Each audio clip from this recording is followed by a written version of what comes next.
I think the issue is you have to bring the people along and you have to give people information. The thing is, people are not naturally selfish. People are not naturally selfish. People are naturally good.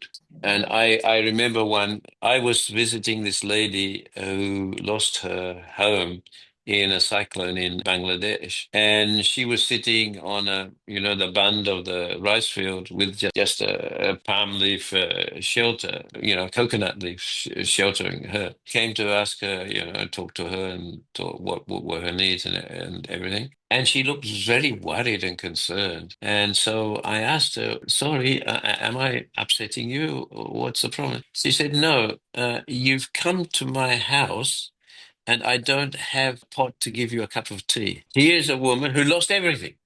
Real human beings like that.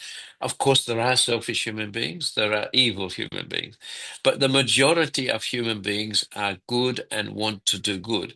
So we have to bring people along and we have to make sure that our leaders are held to account. Don't let them appeal to our selfish nature. Not necessary to have a dictator in order to